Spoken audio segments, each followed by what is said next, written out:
cancel on that. I'm just going to work out how to do that on this new laptop. If worst case scenario, I can grab a headset. I mean, it's not a big deal.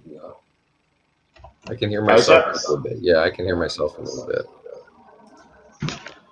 Okay. Can you speak again? Testing 1 2 1 2. Testing. A little testing, bit better? 1 2. Yeah, sounds a little bit better. Cool. If it gets too bad, let me know and I'll run and get my headset real quick. All right. I'm just grabbing the link. I'm going to post that to Twitter real quick.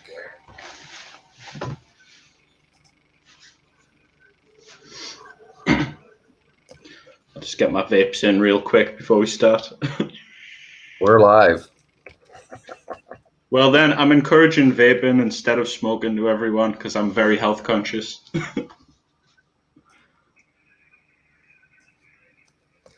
So, what do you have on the agenda today? Well, do I really look like a guy with an agenda? Right. Okay. That's fair enough. So, I have something that we can start with because this just happened, and this is going out to Andrew on Twitter, whoever the hell you are, Andrew Smythe. I really don't give a shit who you are, and I've been trying to tell you that. I don't care about your opinions. And he's got his head up the ass of the squad. He's one of those people who, you know, thinks it, I commented on the fact that they're starting to look at signing book deals, right? And you're familiar with who the squad is, right? You No idea. This is quite new to me. Okay, so the squad is Alexandria Ocasio-Cortez, Ilhan Omar. They're Congress people over here. They're the progressives that got elected in 2018, and there's like 4 of them: Rashida Tlaib, now Cori Bush, and a couple men that kind of fit this progressive bill, and they've kind of been slipping. Right. So they ran on all this really great fucking, we're going to do this like Obama did. And then here they're slipping into, well, Biden's not so bad after all. And Biden is fucking horrible. Right. And Mama Bear, what they call Nancy Pelosi. And it's like, okay, so they're now talking about signing book deals. These new people to Congress, and we're kind of joking like, well, they fucking haven't accomplished anything. What are they going to write a book about? You know, although there's, you know, you could, I mean, that's just joking. I know you can write a book about an hour or a day's events, you know. Yeah. So you could certainly write a book about Alexandria Ocasio-Cortez's run in and getting elected into Congress in and of itself is a big story, right? It was when it happened. So I get that, but it's the whole idea of commercializing their fucking politics again. And the priorities too. Right. And they're not getting shit accomplished. They're getting minimal things. They're not using their leverage, all this other shit. And I want to, you know, basically tell people on Twitter and social media in general that it's not other people's job to fucking do homework for you because you disagree with them. I'm not, he's like, well, prove it to me. Show me that they haven't done anything. They have stood up for this. They have fought for the Green New Deal. Yeah, I can fight for that shit too. It doesn't make it an accomplishment. Yeah, you can't prove the absence of something, you know. Exactly. If you say they haven't done anything, you think so he wants me to write a fucking hour-long dissertation on why I have an opinion over the fact that they are basically slipping their duties as progressives as they've promised. And it's the gall of people on social media that think that, first of all, I was having a conversation with somebody else. This person comes in with a disagreement and then imposes a challenge I have to fucking try to fulfill. Like, okay, I disagree with you. Now prove to me why you're right. Like creating homework for me, and then wants to keep engaging and accusing me of not wanting to give them the evidence that because I don't have it, when it really boils down to the fact that I don't fucking care about you and your shitty opinion, that these are such wonderful and idolization people of worth of idolization, because I don't do that to people. People aren't heroes. You know, if we're all supposed to be equal, we're all supposed to be equal. And people have different qualities to bring to the table. Some people are really smart and genius in certain ways, and people are very active and tactile in other ways that the geniuses can't put together. Right. So that makes them just as fucking valuable as the people who come up with the ideas. The people who can actually put the ideas together are just as valuable as the people who have the ideas. And, you know, I mean, sorry, do you think just seizing on that point, the way the guy's just constantly demanding evidence, evidence, evidence, you know, do you think right. that's kind of like almost a larger problem with we've reached a point where our societies are completely ruled by technocrats? Like everything is measured to the nth degree, everything is technical, and it gets to a point of absurdity where someone can constantly ask for evidence, and because of the technocratic way of thinking, an absence of evidence is an equation that you're wrong, when it can be something where you're already so obvious to everyone at a cursory glance that you're right. Right. But they can prove on paper that you're wrong, and it shows because that's the absurdity of where a technocratic society gets you to. Everything's ruled by numbers, measurements, evidence, you know? No, I agree with you. I think that kind of thinking also tallies into that goes when I was working with this landlord who was like a mini Trump, you know, and he was a silver spooner, and he just didn't get it. And we would have conversations all the time about this stuff, but everything to him was calculated, and he was a good Christian, mind you. Everything was calculated in the value of it, you know, the money value of it. Like, oh, how much did that cost you, Johnny? You know, oh, you got a new iPhone. How much did that cost you? It was always the cost. And I told him, you know, I used to try to teach this guy. He was the same age as me. There's a big difference between cost and value. Do you understand that? And the value that something has can be much more intrinsic and it can be decoupled from its currency relation. And he would never get that. He would spend money on, like, there's a saying, spend $1 to save a dime. And so he would spend money on like shitty paint scrapers, right? The worst one, the cheapest one, that was $2, rather than buying one that was $7 that would like really get the job done. And the guy would spend half the time. So he would cut the guy's time on the task in half, and he could move on to something else on the property. And, you know, he would get more for his bang, and the guy wouldn't be there fucking frustrated because he's, you know, using a toothbrush to clean something, right? So the guy wouldn't understand that if you spend a couple extra dollars on something that's of better value to you overall, it will be a better investment in the long run, and your employees will be happier and blah, blah, blah, blah, blah, you know? Yeah, we've got an expression. I don't know if you have it in the US, which is basically like, if you buy shit, you buy it twice. Right. Yeah. There's all kind, like if you want it, there's one that I used to, it was a plaque that a vet had hanging up on his wall that we offer our services in 3 ways: good, fast, and cheap. And then there was combinations. If you want it good and fast, it's not cheap. If you want it fast you know, and so you couldn't have all 3 at once. And the way that they worded it, it was really true, because the way consumers are, you know, they fucking, I want it now, I'll pay anything for it, you know, and we as humans, we continue to drive systems that are unhealthy for us. And then, like this individual, he's blind to the fact that people who say they're helping us are leaping right into that system with both feet and promoting it. Yeah. They're not building alternatives to it. And even in their political career, they're not pushing for the actual alternatives. They're pushing for social responsibility.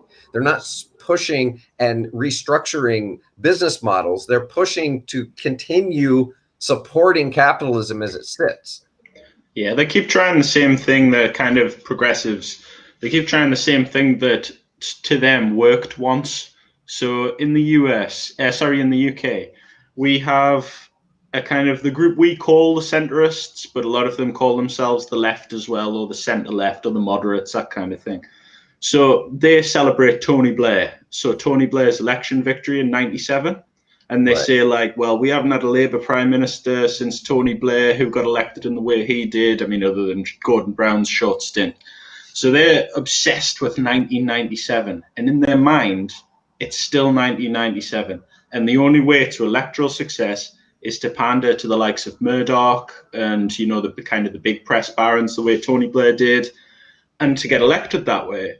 So we have this new guy who I think is very similar to your squad, this new group of people in the Labour Party, who's now led by this guy called Keir Starmer, and he was he was elected to unite the left and like bring the left together with the centre and everything. And basically, as soon as he got into power, he just purged the left from Labour completely. Exactly. I mean, most of the left had already left Labour anyway. But the point I'm trying to make is that his approach to electoral success, which he obviously views as the only way to progress, and all of his supporters say, well, we have to get elected first. And you've seen in the States, even once they're elected, they still don't do anything. But actually, he's used the model of 1997, Tony Blair, and he is probably the most unpopular politician in the whole of the UK now. Nobody likes him at all. He's something like 30 points behind in the polls or anything like that. And they're probably similar to your squad in the US. They're kind of locked in a time. I'd imagine it's probably maybe with Obama, with your guys. They're kind of locked in Obama time, where he had such success in getting elected. The squad is more Jeremy Corbyn. Right. Okay. Okay. So they were Bernie Sanders, that type of progressive in actuality. We have in relation, and this is what the audience will eventually pick up on as we go through this, and you'll learn, I'll learn more about your system. But over here,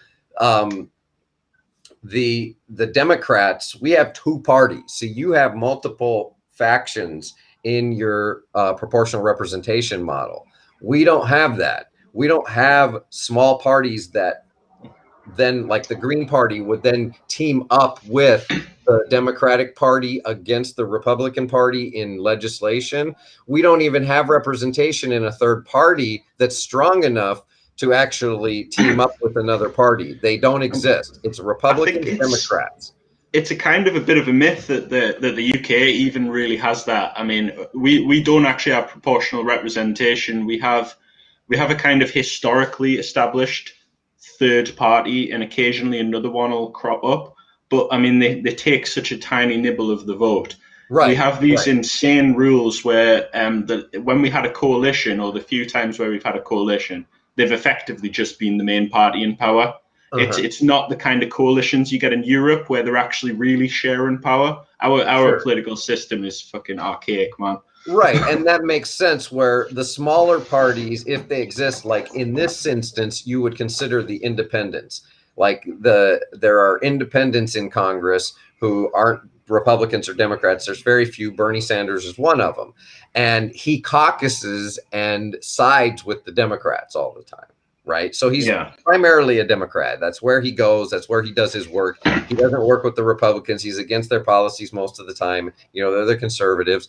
And so the squad is the left, supposedly, of the Democratic Party. Now, there's been people trying to start third parties. There's the Green Party, of course, which I know you have over there, too. There's the Movement for a People's Party, which is nothing. It's a joke. It's not even actually on the ballot in, I think, maybe in one state. And after 4 years, they haven't really gained any ground. There's other third parties that have been established for years. But again, they're not big enough that in our electoral system, because of the plurality system, always one of the duopoly wins. Because it's whoever has the most votes out of however many run. So there's always going to be a duopoly winner. Just be based off of brand recognition. Yeah, it's same with ours. Ours is the same. It's always going to be, even if it's a coalition, it's always going to be majority Conservative or Labour. Right. So they are like the Jeremy Corbyn wing of the Democratic Party. At least that's what they ran on. They ran with Bernie. And I admit that if Bernie had been elected and we had, myself included, I ran in 2018. We had, 20, 30 other progressives that succeeded in their campaigns in 2018 and 20 and beyond. we might have a different dynamic in the party, but not enough people, because everybody got pissed off in 2016, so they dem exited, rightfully so. Not judging, I did too. I went for the Green Party after the convention and tried to push, to get something else done. I didn't support what was happening in either of the establishment corrupt parties. Because specifically the blatancy of which they blackballed Bernie Sanders and excluded him and his followers in the system in 2016, right? So they showed that it's a club thing. This is all about what we want, not what any of the voters or people want. And it's a very exclusionary process. And they say they have the right to pick their candidate, which they did with Hillary Clinton. So that, of course, I was like, fuck them. I'm not going to support that shit. And I was on the news explaining why I shifted away from them, because they don't support the will of the people. They support the will of the party, the establishment elite. And I don't agree with that. So I can't cast my vote for that. I'm sorry. I just can't. So I'm going to go to the Green Party, which at least says it supports what I support.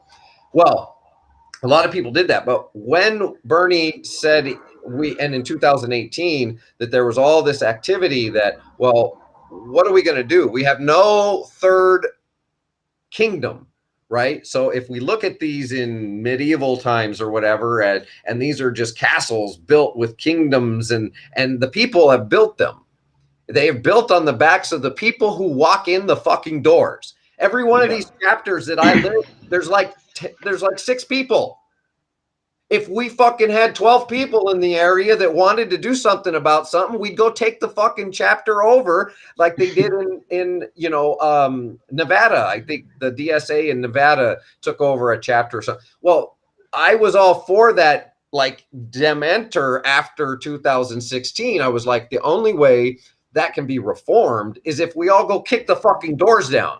And there's so few people in most of these Democratic chapters that it would take nothing for you to actually, not literally pitchfork them, but you go sit there and you cast your vote for who you want to be the chair and vice chair. And then the fucking progressives are sitting in those seats and they're not answering to the people up, because now you're voting for the people up and you restructure the whole DNC. I mean, that's the only way you actually take over one of those institutions.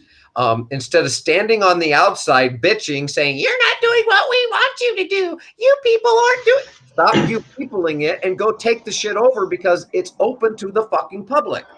Well, so that's very similar. Now that you've kind of explained the squad a little bit more, that's kind of similar to what happened with, as you say, with the Jeremy Corbyn bunch. So after Corbyn lost, so for anybody listening from the UK, I would say our squad is kind of Jeremy Corbyn, Richard Bergen, John Trickett, Zara Sultana. UK guys on the left will know who these MPs are. So they basically, once they seen what Keir Starmer was doing to the Labour Party and purging the left, they were still all saying the best thing everyone can do is stay in the Labour Party and fight, even if it's behind this guy who's purging the rest of the left from the party. And it's almost like they kind of sold their souls a little bit to stay on that Member of Parliament salary. I know I'm being very cynical here, but what they did was they didn't say, right, the Labour Party is now not a place for progressives. Everyone should leave. They should become independents. They should have taken the fight to both the Labour Party and the Conservatives, because they've seen it. But they didn't. They just kind of rolled over, which sounds like sort of what your squad are doing in the Democratic Party. And they're kind of really sniping, but they're not doing anything. Yeah, they tweet fucking great tweets. Their staff is, they're wonderful tweeters. They keep the ball rolling. They keep telling people, now's the time to mobilize. So all the mobilization that we went through to get these people elected wasn't good enough. When they had leverage to cast votes against the power elite and maybe oust Nancy Pelosi from her seat. Instead, they put out tweets that call her Mama Bear. She's a real progressive, and she's a fucking corporate hack with $100 million that she's accumulated, plus that she's accumulated through fucking stock buys and fucking other shit that they say they're against. But they don't want to rock the boat because Mama Bear might kick them off a committee position. Isn't that a weird phenomenon that you find with a lot of politicians that are really like, you feel like they're kind of hiding something, and everybody refers to them as things like they kind of cutify them. So Boris Johnson, for example, even before he was MP, he was known for some. Before he was Prime Minister, he was known for some pretty despicable things. I mean, he kind of conspired to get a journalist beaten up for writing a negative story about him. He's had like God I knows heard how about many that. affairs. He has love children that he doesn't even know about, and I he's really, actually really know a bad. lot more about the mainstream occurrences like that than probably the average person because I have some stuff in my stream, my timeline. I follow, folks like you, and Yeah, I followed Corbyn. I wanted to see him get elected, so I kind of looked into that. So when Boris Johnson, I know I've clicked on a few of the stories about him, and but he was you, basically a Trump figure. yeah, you'll see him as that way. So, but in the UK, right? I mean, we see him. Some people see him that way, but up until quite recently, and still to an extent, everybody saw him as this kind of like a clownish kind of fun buffoon sort of figure. Like he That's the doesn't know way what he's people doing. saw Trump. Yeah, he's like a bumbling oaf. He's not He evil. was He's just a a bit silly, you know. right, and not so much Trump as a bumbling oaf, but he was this boisterous, movie personality. He did Yeah, The Apprentice, and he was harmless, and he went on shows, and he was just some, rich guy who liked to have fun, and it wasn't a threat. And then he came out to run for president, and all the fucking hate. He started, red baiting people and immigration, immigrants and hating immigrants and doing everything he could do to cause a divide and a wedge. And he was very successful at it because the white supremacy has been threatened for a long time in this country. They've been quiet. They haven't had a voice outside of certain areas, in the South and other places. It's very strong. But as a national voice, it wasn't there because there's pockets of people who racists all over the country. Even in your most progressive areas, there are pockets of racists who yeah. that's just how Sorry they about are. that, man. So when you get somebody that's going to step up and support your xenophobia and your warped belief It's fear, system. I Yeah. think. Oh, yeah. All that's The, fear, but he fed into yeah, all that. That's what he tapped into. Just like yeah. he. Fear and hatred interchangeable, isn't it? In a lot of ways. So that's what made him. And then the media just kept feeding all of his bullshit. He would say more incendiary things, and the media would just plaster it everywhere. And he was trending everywhere, and everybody was like, "Oh!" And then some people, even on the left, were like, "Well, yeah, he's really, incendiary, but some of the things he's saying are true." No shit. But you don't feed a demagogue. You Yeah. just don't feed a demagogue. I understand because every reason, like when he said he was going to pull out of Syria, and people on the left were, yeah, he's anti-war, and I'm like, no, shut the fuck up. He's doing this for a reason, and it's not going to happen. First of all, it's all part of a show and a stage, more than likely to cause some kind of conflict so they can engage in some kind of bombing, and it's not going to be real. But it's always for an ulterior motive with a demagogue. So Yeah, even everything is staged. yes, even if it's in line with something that you have to look below that. What is below the surface of the reason why they're doing it? Because now they're staging something else as a result. Yeah. And it can be worse. I'm not saying it would have anything to do with Syria itself, but the move, you can't trust the move of a demagogue on any level.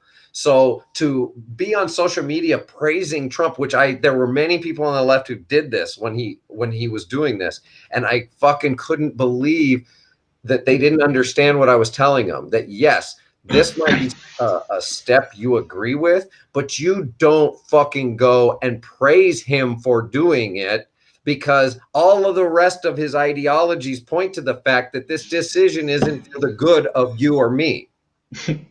Yeah. What's the ulterior motive? What's in it for them? Right. There's some fucking money, they're buying stocks or something that is going to happen for them as a result. And you can say, well, if it still brings good. And my point is, if there's an ulterior motive, it won't bring good. Yeah. Because where does the rest of that money go? I mean, this happens all the time with charities and kind of charitable enterprises specifically set up kind of on government contracts in this country, where lots of that money will just vanish and people will kind of dismiss that as, well, I mean, some of the money's going to a good cause. And it's like, yeah, but where's the rest of the money going? What cause is the rest of, what else is the charity being used for? Right. I mean, it's, Well, and that goes back to my bio quote, which is my quote. I'm sure somebody said it before me, but I don't know that there is no need for charity in a just society.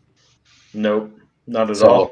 when we go these routes of trickling down to people and most in need, we always end up disservicing them the most. But yeah, that's it's interesting. Just the thing with Afghanistan, right? So we bombed fucking ISIS K after something happened, and literally 2 days prior to that, I put a tweet out that said the Biden and Harris administration are purposefully creating a vacuum in Afghanistan to increase a conflict so that they can bomb it like his predecessor Obama did. And I mean, no more than 2 days after I said that, exactly what I said happened. And you can't tell me, look, they knew what they were doing. They could have fucking started getting people out of there a long time ago. They had there was no reason. They've got all the forces. They've been there for 20 fucking years. They could have been moving people. If the Taliban wasn't ready to advance yet, then they could have just started moving. There had to be other ways. This is all part of the military industrial complex's push to continue conflict around the world.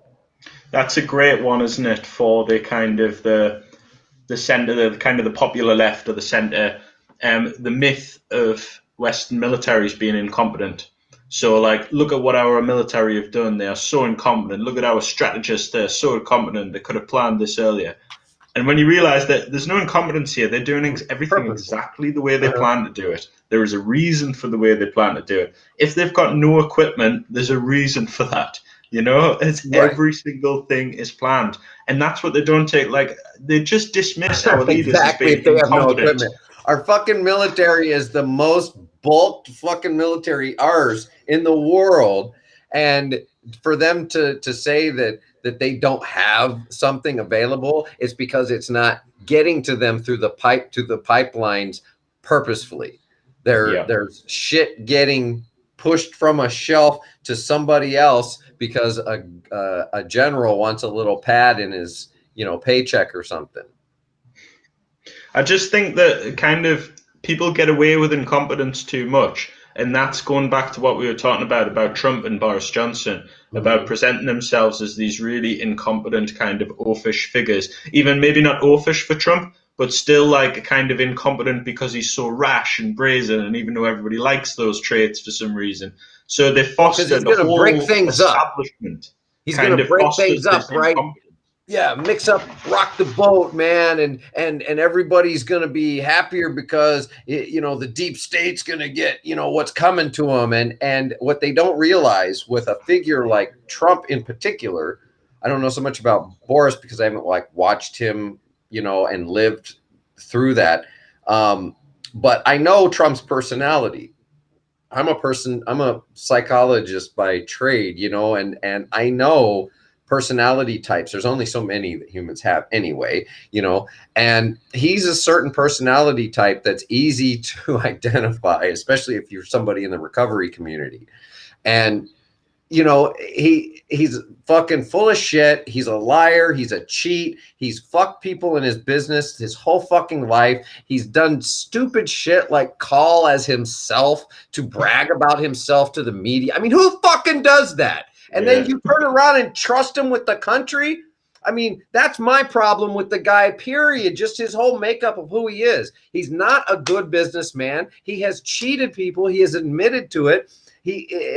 There's no fucking sense made as to why you would think, other than you're a buffoon yourself who likes that kind of fucking hate-driven, ideology in life. And that, the white Christian conservatism here, the evangelical conservatism is so fucking twisted. I don't even know how to explain it to somebody like you. Would you say it's a clusterfuck? It's a fucking clusterfuck if I've ever seen one, especially coming from a former Christian minister who studied the scriptures and was dedicated to trying to fulfill what the scriptures meant. Figuring I'm a technical person. I wanted to know what the hell it all meant and where were the guidelines about life and all that other shit. And they just skip over all that shit. They go in, they fucking have their cake and coffee on Sunday and go back to their, their traditionally created rituals of Christendom. Yeah.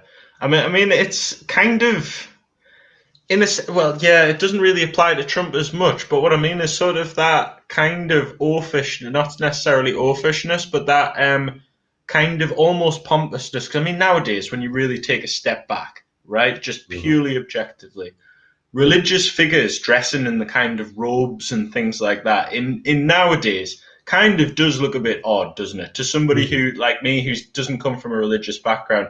And it's almost like it's either kind of odd looking things, extreme things, or incompetence in politicians. It's kind of, they're all there to distract from something darker that's going on below the surface. So I mean, kind of obviously the Catholic Church, all their pomp and ceremony and everything like that. Exactly. Something going on very dark below the surface. Politicians come across, they sell people this incompetence. So when people are angry, it's just, they're so incompetent. No, they're not. They're really malicious. They're really calculating. They're deliberately tricking you. There's not. And they work together more than people give them credit for. Yeah. The two sides that we have here, and it's basically like you said, you have two sides there. I think it's basically the dynamic is the same, because I've told people I've witnessed in my sociological studies and, just human behavior and everything, that it appears that while we have so many different types of people as far as things that they like and whatever, it seems to be that there are two major different species of human to me. There is the aggressive human that feels attaining what is necessary at any cost, kind of a primal human. And then there's like the like maybe you would say the hunter, and then the gatherer human that isn't like geared toward violence of any kind, is willing to work off of the land to survive and things like that, right? And if you've ever read Lord of the Flies, is that a popular book over there? Oh yeah, we did that in school, yeah. So, and the movies, well, and that's the reason it's popular is because it touches on that, right? With the boys and how they develop the two sides of humanity, the good and evil side. And while I don't want to use the term good and evil in this, I do think there are distinct focuses, mindsets that people have. Why is there a clan of humans that go ravaging and stealing and marauding other people, and then there's the tribe that sits there and is fucking doing their shit, and they're fucking, I have a theory on this, and I'm quite into my anthropology. I mean, completely amateur, obviously. Right. Me too with that, but it doesn't mean you're not good at it, just like art or something. I mean, it mainly comes from a kind of anarchist thinking, so I want to look at how societies function before civilization. I agree.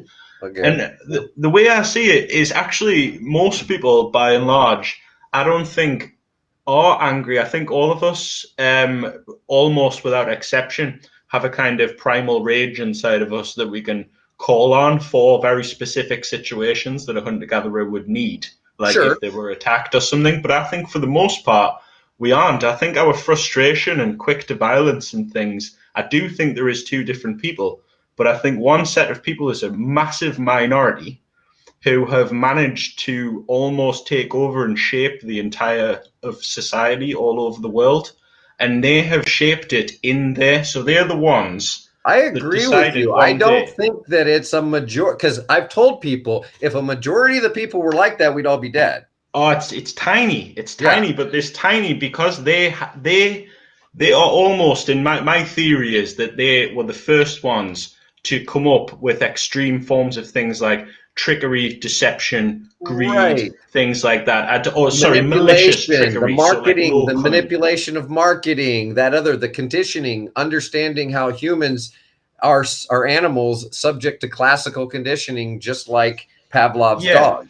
and I think it probably, I mean, I can't remember her name. She wrote the kind of the history of the patriarchy, very famous feminist. She kind of puts it the idea that this kind of began with sex, with a guy who basically just isn't partnered off, and he's one of these guys that think different ways, and he basically wants a woman that he can't get, and that is the most likely cause because she argues that women were the original first possessions before So anything I else, would before probably property or say I agree. Yeah, absolutely. and so in the kind of the almost the original sin, as she put it, because contrary to the idea that a woman committed the original sin was a man taking a woman by force, basically, I and would making her agree with property. that. Yeah, And absolutely. In the almost natural sense of everything wrong. humankind. Civilization itself, even from being an anarchist, obviously I'm opposed to civilization in that sense. Civilization itself is completely set up with this kind of evil structure because of these small minority of people. And we know it's a small minority because most of human history, we were living in relative harmony, as hunter gatherers, in my opinion, relative to what's going on these days. And it took us tens and tens of thousands of years to come up with the first societies. Most of our history has been like that. So obviously, every time these people tried to get a hold, most of the time the rest of us policed them and stopped them. But it only takes one to break through, make his tribe more militaristic. They can then conquer other tribes, and that's how the whole thing starts. Right. Yeah, I agree with that take on it. I think that you fall into a sense of conditioning, traditionalism, ritualism. As I said, humans are still animals. So when you're born into something and taught to accept it as what your life is, because that's what you're told your life is, then generations continue on from that. So it's right. Once civilization came about in its different formats around the world, because we know that different civilizations popped up at the same time around the world, Yeah, and that they started utilizing similar technologies and things like that. Language started developing around the world, and moving around. And then I think it's really born out of the fear of scarcity and starvation from the yeah. beginning. I mean, this is something that I challenge a lot because I disagree with that premise on the grounds of the very human grounds of when you don't have something, is your first instinct isn't to take it, it's to ask for it. And it's upon that refusal that people move to taking things.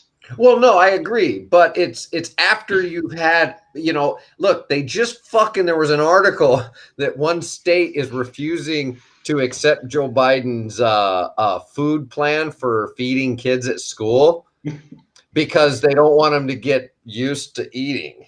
Like they don't want them to get we, spoiled. That's how we fucking get shit like ridiculous. that I'm over not here. joking with you. It's that fucking ridiculous. They don't Yeah. want them to get used to fucking getting this food because maybe one day there won't be that food there I mean, Jesus. So that's what I meant by, yeah. I mean, I agree with you just in is that once somebody has a taste of something or they know that this is what they need or they enjoy, and then getting rejected from that. Now, I know you say about, and I do agree with probably the original was the woman thing, right? I do Yeah. agree with that because that's probably a more driving factor of ownership and property than even a fucking piece of fruit on a tree that you see growing all around you, right?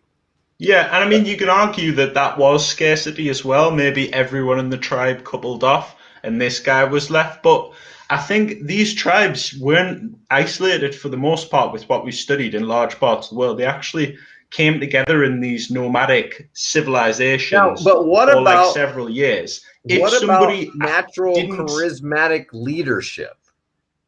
I yeah, mean, but anarchy doesn't preclude. That's a big myth about anarchy. It doesn't preclude leaders at all. What well, it is no. there's no position of leader. So if everybody's making rope, right, the guy who's best at making rope will just naturally take over because why wouldn't he? If everyone's on a boat, the guy who's the experienced So sailor will that's what take I over. mean is that natural adaptation because humans look to others for guidance, Yeah, right? but So once if you're off the somebody is boat, charismatic and evil, then they have the potential to influence, just like Hitler did in the modern times. I mean, they're charismatic speakers in whatever, and Donald Trump, for whatever it's worth. I think the guy's full of shit because I have a brain on my head, but for whatever it's worth, there's a whole bunch of rednecks and country bumpkins that when he starts speaking, they go, yeah, right? yeah, And he knew that. So he was charismatic in that base. For that base, he's very charismatic because that's what they want to hear. They're fucking pro wrestlers, NASCAR, yeehaw, yeah, get them immigrants out of here, yeah. woo, right? So I mean, when I he agree. hoots and hollers that on, that builds up their own spec of belief system that reinforces their protections against the others over here and against over there. I get that. I think to an extent it's an extreme version of it, but when any of us, and it's not always a negative thing, try to get anybody to do anything for us or anything that we want them to do, we do try to apply a certain level of charisma. And I think certain people have both the charisma and the bad intentions, and that's not a good combination. But I think simply telling people what they want to hear to get them to do something isn't necessarily a trait that would kind of dismiss someone as being. I think it's something we all naturally do. I think Oh, right, all right. But these like I'm talking about when we're talking about how does a culture or a tribe of people begin to culminate into this group of I want to fucking slaughter and take everybody's shit, I think they do it because with fear. you look It's at I as could, well, sorry, I carry mean, on, man. there are some like Genghis Khan, and there are people who they dominated. Alexander the Great. I mean, the Romans fucking dominated, killed, slashed, murdered. So like now, not all Romans. That the Roman Empire was more like the United States, right? So not all Romans did that. That wasn't like a small tribe of people going out and killing other villages. There was an army that went and did that, but the Romans accepted that as part of their empire. Yeah, you industrialized it, but what my argument is this comes with once you create civilizations, you create the inevitability that they're going to go to war. That's where the scarcity comes in because civilizations just can't support themselves, and we know that because every single civilization in history has collapsed. So none of them work, Which other goes than back maybe to the Lord one of the we're in, Flies. It and goes that's back to maybe Lord of the because we Flies. don't know yet. Yeah.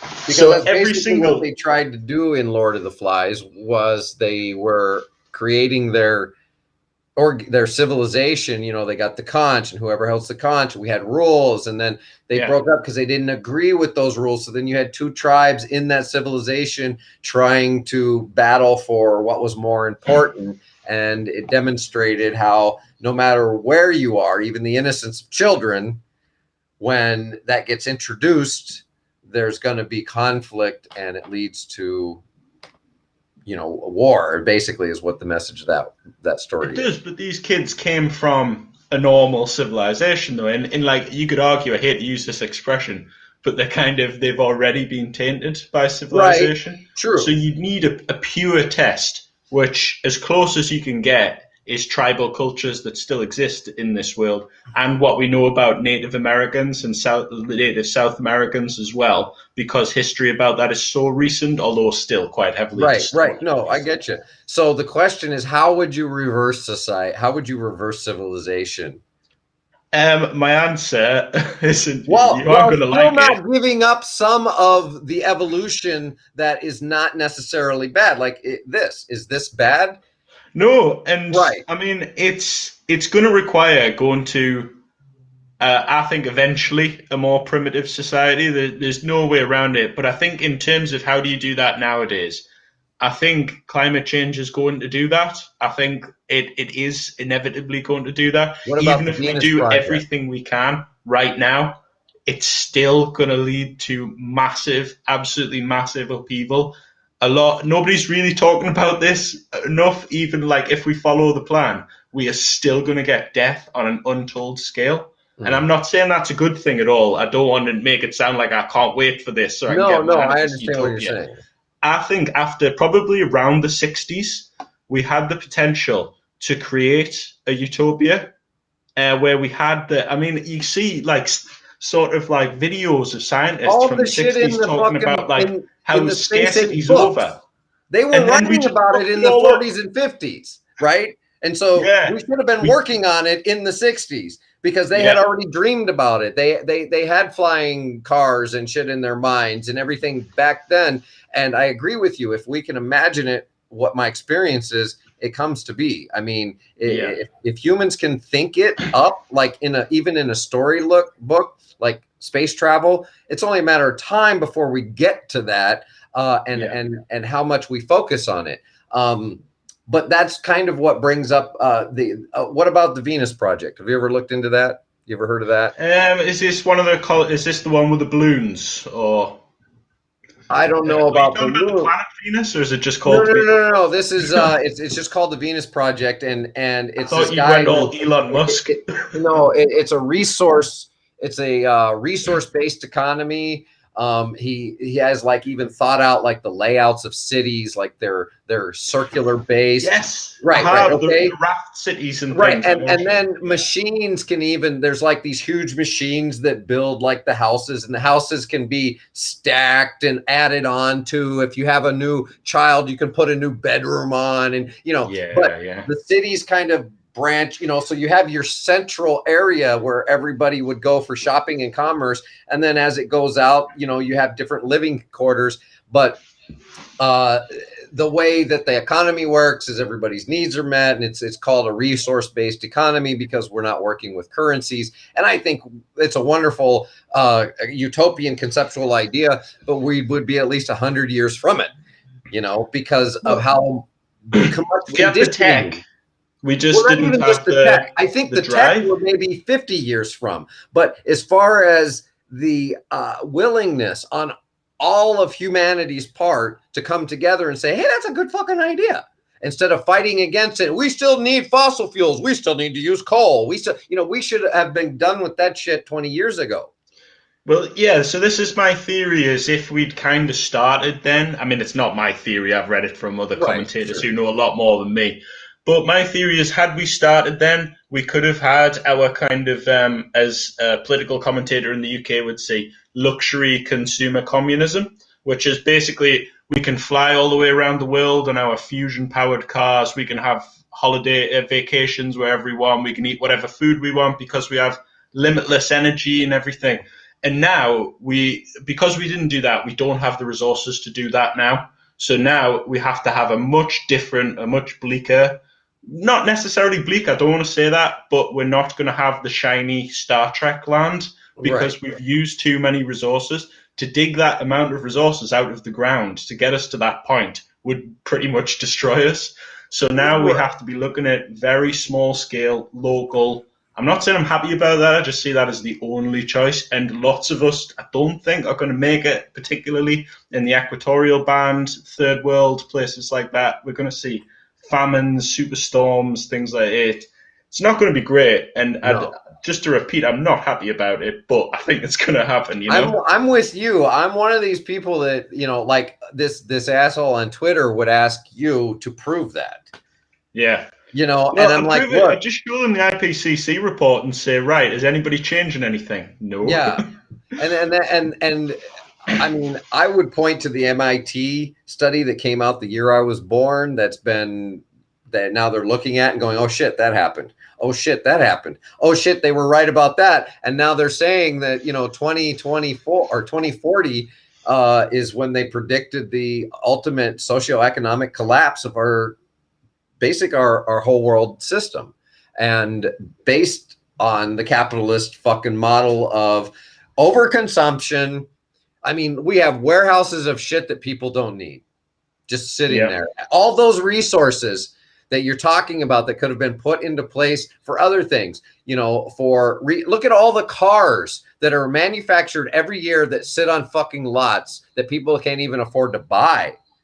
We're driving around burning oil that we could have used to make high-tech plastics. Anything, yeah, exactly. There's a use for the oil that doesn't mean burning it, right? Yeah. And there's also a use for coal that doesn't mean burning it. It's great for filtration systems and other possible, I'm sure that I don't have any clue about, that don't include burning it. And so there's, I think, as we move forward with technology, the new generation of people are looking at cleaning up the mess that the generation before me fucking did, and then subjected us to a lifetime of commercialism, because that's what I was. I was a TV kid. I would throw him on TV, watch cartoons, fucking give him a sandwich, and that's your babysitter. And what we were given and promised in my generation turned out to be, quite a bit of horse shit. Kept you quiet though, didn't it? Kept everybody quiet. It did. Keep promising people this, and then all of a sudden we hit about, I don't know, the early noughties, and all of a sudden everybody tells us, actually, your future isn't bright now. Your future's negative now. Get used to it, motherfuckers. Right. And that's exactly what's been happening. And those of us in my generation that have had no power ever, that can see this and recognize it and have a big enough mouth, and then with social media just decided to start talking about it. And that's all we've been doing. I tried to do something about it myself, but I'm telling you, man, the Ocasio-Cortez and like Ilhan Omar got elected in a district where she was given, Keith Ellison stepped away from a position and said, here, I'm going to endorse this person. Yeah. She was handed that. She didn't really work hard for that seat. Alexandria Ocasio-Cortez worked, she accepted an organization's help. So Justice Democrats said, hey, we want to run you in this seat. We think we can win. And we have this big multi-million-dollar media platform now that we can offer to help you and to build up, and we should be able to win this. And then that in turn is going to help us get credibility, and then we'll keep doing this or whatever. And so it wasn't like they fucking hit the streets, had no fucking money. TYT sent out a fucking email about Alexandria Ocasio-Cortez. She has $100,000 overnight. I asked them to do that with 5 other of us individuals who were on the same track, and you couldn't get them to fucking listen to you, right? So they only wanted to, endorse these people or those people, even though there was a bunch of us running that could have used one simple email to get a little bit of fundraising going. Although that still probably wouldn't have changed the outcome when you look at like Nina Turner couldn't get her seat, because the establishment will come in toward the end and they will fucking gang up to make sure that a progressive doesn't get a seat where they feel they're threatened.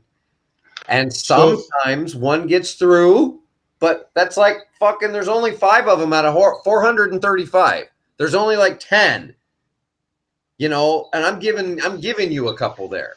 So out of 435 of them, there's only like 10 of them. And in their voting system, they have some power because that 10 votes swings. Like if they hold their votes, then something doesn't go through, but they don't use it properly, and they haven't been using it properly. So I really don't know what to think about them, but I know that what we've been doing with this system of politics and expecting that we're going to elect somebody and they're going to go up there and they're going to fucking change. Like me, I didn't expect to go up there and change the world. I expected I would have to go up there with 50 other fucking people like me. And if that didn't happen, that it was going to be a lot of work and we'd have to work toward getting those 50 people. So we had some power, because otherwise you're just up there with all these old fuckers, because there's no term limits, who've been up there for 30 years and you ain't going to change my way, boy.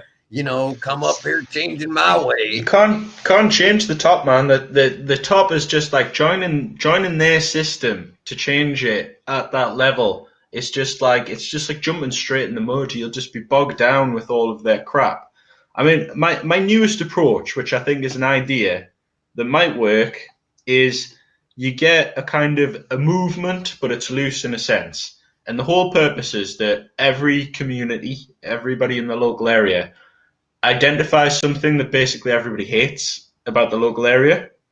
So you get someone, say me, I joined this movement on Twitter. I say, right, we've got this awful eyesore factory unit in my area and I want it torn down. I want something else done with it. And everybody in the area agrees. I know everyone agrees. There's like, I'm making this up, by the way, there isn't a No, I factory unit. get you, But but my that's a good point is that example. regardless of their fucking politics or anything like that, all to join me, they need to not like this factory unit. That is the only qualification whatsoever.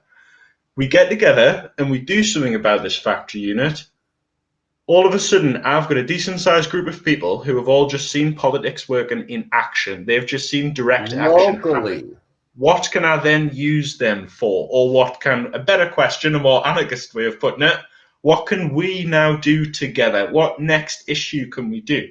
And I think it'll start to expand. They'll start talking to other groups loosely. No leadership, just a horizontal movement. People like, oh, I spoke to my council, I did it this way. Maybe your group could try that, help each other out, cooperation. But that's it. Just get things done. Right. And I agree with that. I think that the Fred Hampton leftists have been talking about this a lot too, is that,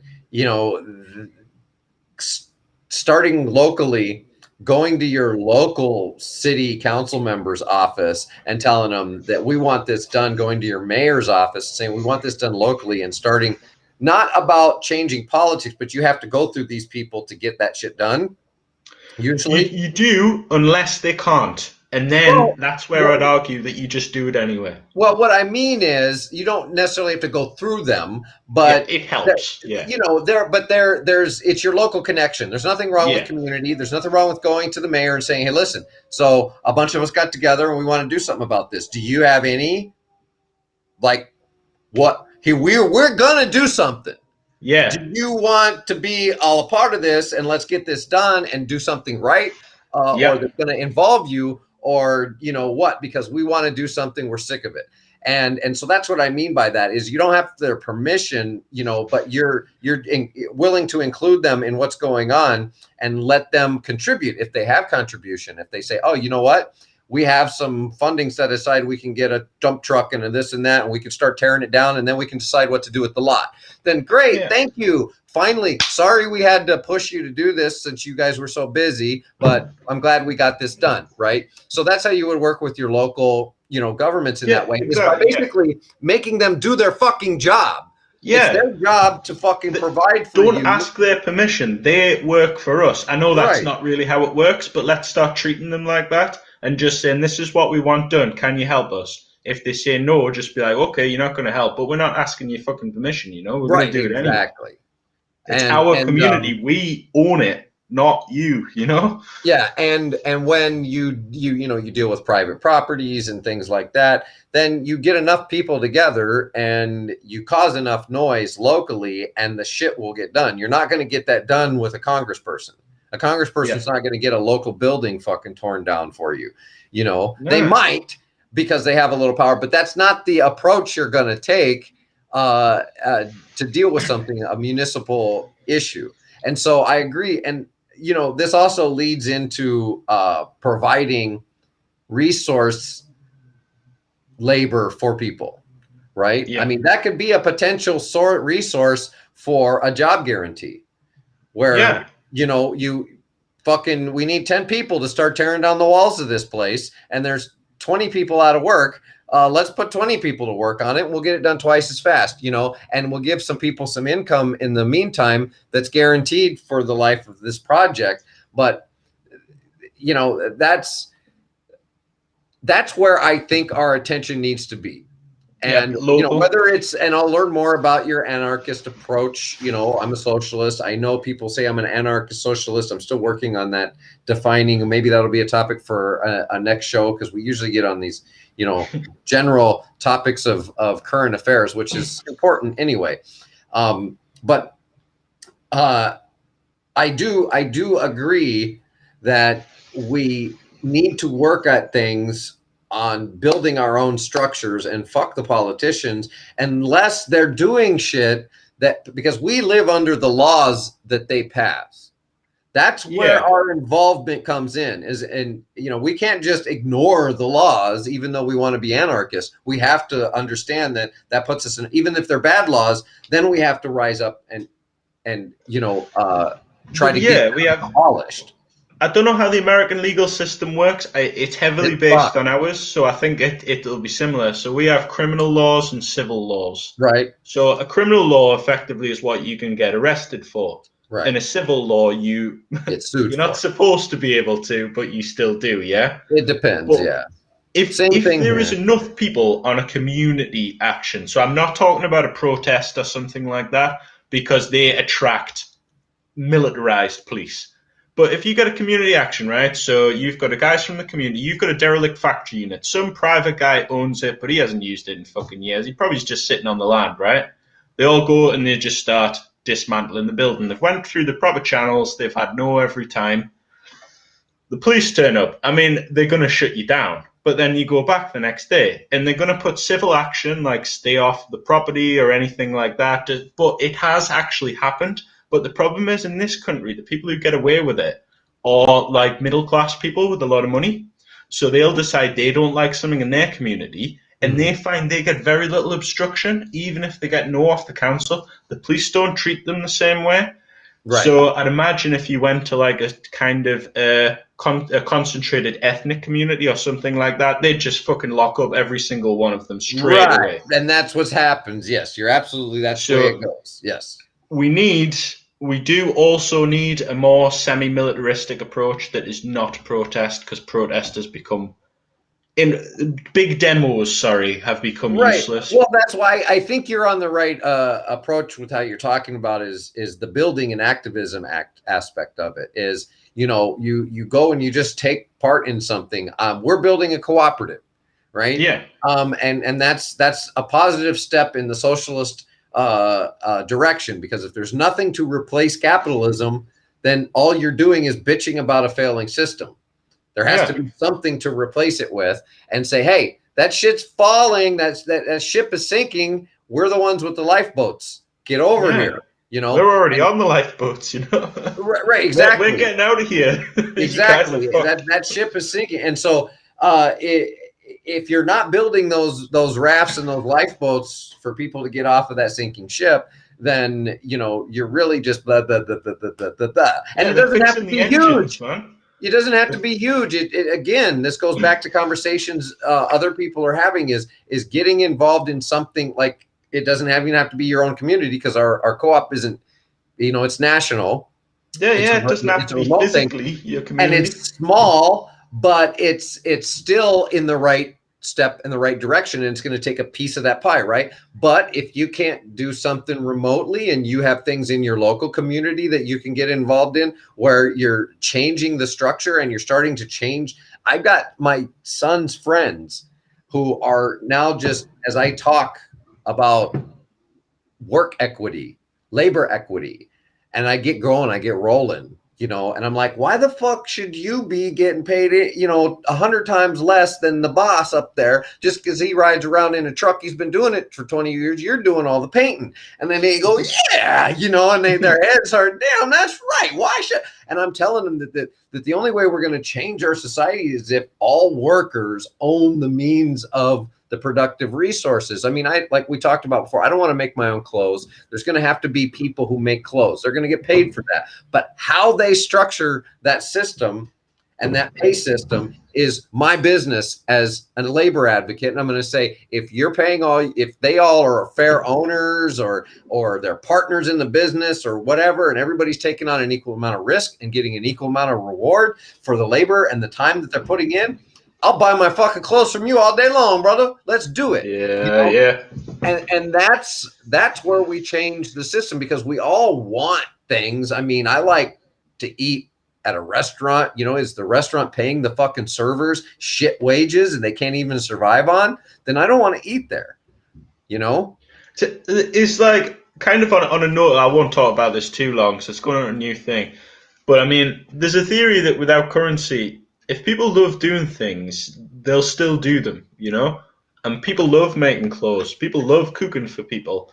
People I think, obviously not anytime soon, but I think once you get to the kind of society we're talking about, it isn't such a leap, getting to the point where people will still do these things just because they like doing them. They're not making shit to fucking meter a clock for shareholder profit. You make clothes because people need them. That's it. You don't sit Who has a restaurant to get rich? Working your fingers to the bone to make stacks and stacks of clothes that are going to sit in a shelf and maybe get thrown away and given away to somebody for fucking pennies on the fucking dollar or whatever the case is.